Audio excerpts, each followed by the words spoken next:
সোনালী রাজকুমারী ও সোনার পাখি। এক সমৃদ্ধশালী রাজ্যে বাস করত এক রাজকুমারী, যার চুল ছিল সূর্যের আলোয় ঝলমলে সোনার মতো। সবাই তাকে সোনালী রাজকুমারী বলে ডাকত। সে শুধু রূপেই নয়, গুণেও অনন্য ছিল। তার হৃদয়ে ছিল উদার, সে প্রকৃতি ও প্রাণীদের গভীরভাবে ভালোবাসত। রাজপ্রাসাদের বিশাল বাগানে সে প্রতিদিন সময় কাটাত, গাছপালা পরিচর্যা করত, পাখিদের সাথে কথা বলতো, আর বাতাসের মিষ্টি সুর শুনত।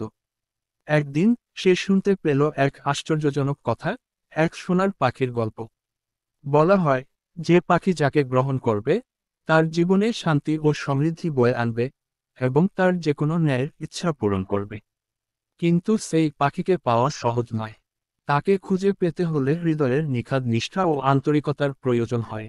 রাজকুমারী মনে মনে ভাবল, সত্যিকার নিষ্ঠা আর যত্ন দিয়ে যদি সোনার পাখির মন জয় করা যায়, তবে আমি তাকে পেতেই পারি। সে পাখির খোঁজে বেরিয়ে পড়ল। সে রাজ্যের এক প্রান্ত থেকে আরেক প্রান্তে গেল, জঙ্গলে ঘুরল, পাহাড় বেয়ে উঠল, নদীর ধারে বসল, কিন্তু কোথাও সেই সোনার পাখির দেখা পেল না। একসময় ক্লান্ত হয়ে পড়ল, কিন্তু হাল ছাড়ল না। একদিন সে এক বৃদ্ধ সাধুর কাছে পৌঁছাল, যিনি প্রকৃতির ভাষা বোঝেন। রাজকুমারী তাকে জিজ্ঞেস করল, আমি কি সোনার পাখিটিকে কখনো খুঁজে পাব? বৃদ্ধ সাধু মৃদু হেসে বললেন, সোনার পাখি খুঁজে পাওয়া যায় না, তাকে কাছে ডাকতে হয়।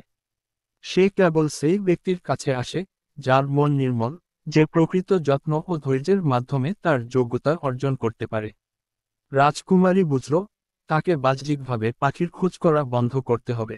সে নিজের অন্তরের দিকে তাকালো, বুঝল, প্রকৃতি ও প্রাণীদের প্রতি আরও যত্নশীল হতে হবে, প্রকৃতির সাথে আরও গভীর সম্পর্ক গড়ে তুলতে হবে। সে রাজপ্রাসাদে ফিরে এসে প্রতিদিন আরও গভীরভাবে প্রকৃতির যত্ন নিতে শুরু করল। প্রতিটি ফুলের কাছে গিয়ে কথা বলতো, বৃক্ষরাজিকে নিজের হাতে পানি দিত, আহত পশুপাখিদের সেবা করত। তার হৃদয়ে যে নিষ্ঠা ও আন্তরিকতা ছিল, তা চারদিকে ছড়িয়ে পড়ল। অবশেষে একদিন সকালে, রাজকুমারী যখন বাগানে বসে সূর্যোদয়ের দৃশ্য দেখছিল, তখন হঠাৎই এক ঝলমলে সোনার পালকের পাখি এসে তার কাঁধে বসল। সে বিস্ময়ে তাকিয়ে দেখল, পাখিটি তার দিকে গভীর ভালোবাসার দৃষ্টিতে তাকিয়ে আছে। তারপর পাখিটি তার মিষ্টি সুরে গান গাইতে লাগল, আর সেই সুরে যেন এক জাদুকরী আনন্দ ছড়িয়ে পড়ল পুরো রাজ্যে। রাজকুমারী তখন বুঝতে পারল, সত্যিকার যত্ন, ধৈর্য ও আন্তরিকতাই পারে প্রকৃত সৌন্দর্য ও আশীর্বাদ এনে দিতে।